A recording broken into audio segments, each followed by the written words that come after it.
You finally launched your product, month of building, and you're proud of it. But nobody is buying. No sales, no users, just a couple of friends who say, looks cool. If that's you right now, this video is for you. In the next few minutes, I will give you a clear 30-day plan to go from no one is buying to your first sales. We will break it down into 4 clear weeks with concrete actions and a success metric for each week, so you always know if you're on track. I'm Oskar, I have coached over 50 founders and built 2 startups myself, and I see this all the time. The product is live, but there are no customers. And most founders react in the worst possible way. They go back to the product and add more features, redesign the user interface, refactor the backend, or completely rebuild the whole thing. But that never fixes the problem. So let me show you what to do instead. And we will start with the first thing you need to fix this week.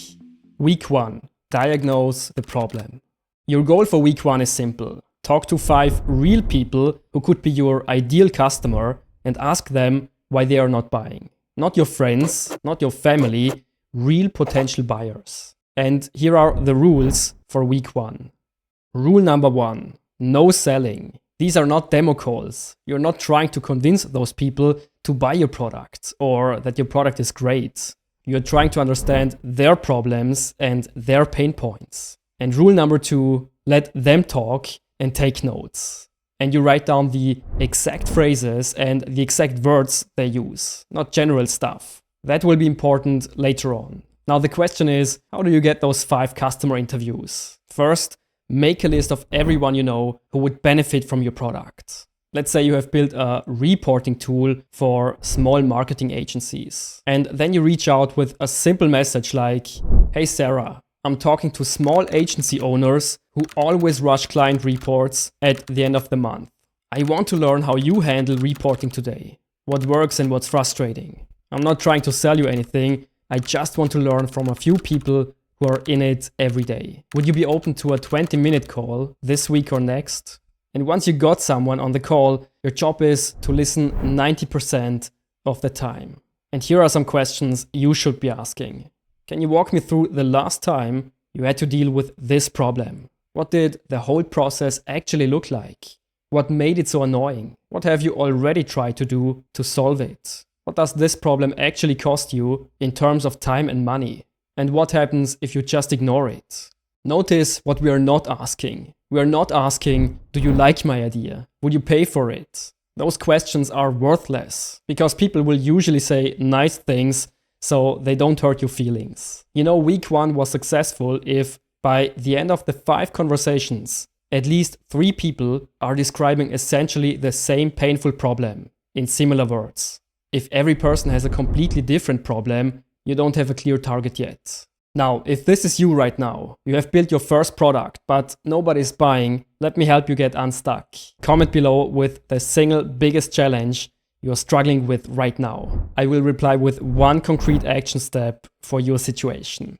Now, before we move on to week 2, let me show you something that will make your week 1 conversations way easier. If you want to be sure you're asking the right questions in those conversations, I put together a free customer interview guide for you. So you will finally know why nobody is buying your product and stop building things nobody actually wants. So if you don't want to waste the next 3 months on building things that nobody wants, grab it right now. The link is in the description below. Now let's move on to week 2. Week 2. Fix your offer and your messaging. In this week, you're not allowed to touch your product. You're only allowed to change the words. So the goal for week 2 is to use the exact phrases and the exact words you got from your week 1 interviews and use it on your landing page. And you start with your headline. So instead of a vague AI-powered platform for better workflows, you write something your customers would actually say. Let's stick with our example from week 1, a reporting tool for small marketing agencies. So imagine in your interviews, you heard things like, end of month reporting is always a mad rush. I'm copying screenshots into PowerPoint, or reporting steals time from actual client work. Now a weak headline would be analytics dashboard for marketing agencies. A strong customer language headline would be "No more all-nighters for client reports," or "Turn your messy client reports into a 10-minute task." Do you see the difference? So make sure it's clear who it's for, what painful problem you solve, and what results your customers can expect. And next, go through your features on your website and use the "so that" test. Write every feature on your website in this style. This feature does X, so you can Y. For example, automatically pulls data from Google Ads, so you can build client reports without copying screenshots. And if you can't finish that sentence with a meaningful result for your customers, it's probably not something you should mention on your website. Besides that, keep everything super simple on your landing page. One clear headline that uses their words, one short subline that says who it's for and the main outcome, 3 bullets that are focused on outcomes, not your technology, and one clear next step. Book a 20-minute call or start a 7-day trial. And you know week 2 was successful if you show your landing page to a friend who has absolutely no idea what you're building and you give it to them for 10 seconds and they can explain what you do and who it's for. If they say things like, "I'm not exactly sure what it does, but it sounds good," your messaging is still too vague. Now your landing page and your offer are built from real customer language. Now the next step is to get it in front of real people. In a minute, I will give you a copy-paste script you can use on LinkedIn or email, so you're not staring at a blank screen, not knowing what to write. Week 3 is all about testing your offer in the real world. Week 3, test your offer in the real world. The goal for this week is simple. Pick one type of person, one channel, and one message, and use that to get at least 5 real conversations. Now, don't try to be everywhere. Don't use ads, cold emails, Twitter, and SEO at the same time. Instead, pick the place where your potential customers already hang out. For most founders with a SaaS or a digital product, that's LinkedIn, email, or one focused community group. And once you have picked your channel, every message you send should include 3 things: their situation, their pain point, and this is super important, a low friction next step. For example, on LinkedIn, you might say, "Hey Steve, I'm talking to founders of small SaaS products who are constantly losing time on manual onboarding. I built a simple tool to make that part easier. If this is something you're dealing with, would you be open to a quick 15-minute call to see if it could save you a few hours each month?" Short, specific, no hype. Your job in week 3 is not to get customers. It's to answer one question. When I put this clear offer in front of the right people, are they interested? Week 3 was successful if you send 50 targeted messages, you're getting replies like, "This is exactly my problem," or "Yeah, this is painful, let's chat," and you're booking at least 5 real calls with your target customers.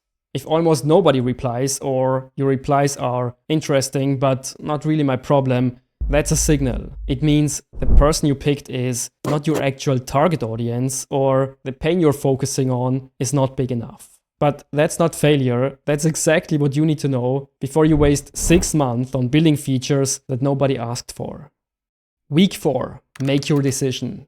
Your goal for week 4 is to look at the last 3 weeks with brutal honesty and decide whether to double down, adjust, or make a bigger change. And you look at 3 things. Did several people describe the same painful problem? Did your landing page or outreach get "this is me" reactions? And did any of this turn into real trials or first customers? If you're seeing strong signals, like people saying, "Yes, this is exactly me," and you've got a few people actively testing and paying for your solution, your job is simple. Double down. Do more of what's working. If the signal is weak, like people kind of get it, but no one is excited, and you're not getting real commitments, you probably address the right problem, but from the wrong angle. In that case, stay close to the same audience, but adjust your positioning a bit and run another 2 to 3 weeks of very focused experiments. And if there is basically no signal, every person had a different problem, nobody cared enough to take the next step, or your outreach completely flopped, that's a sign you're targeting either the wrong people or solving something they don't really care about. That's painful, but it's good to know now and not after another 6 months of building. What you absolutely don't want to do after those 30 days is to run back into the code and hide.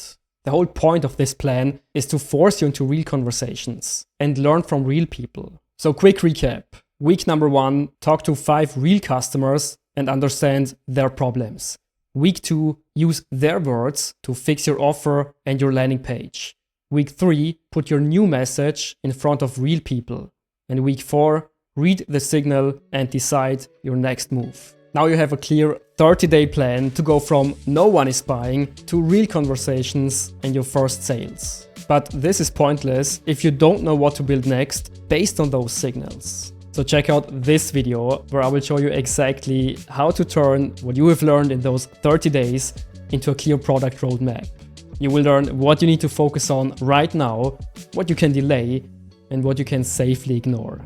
And hey, if you found this helpful and don't want to miss any powerful tips on how to grow your startup, hit subscribe. My name is Oskar. See you soon.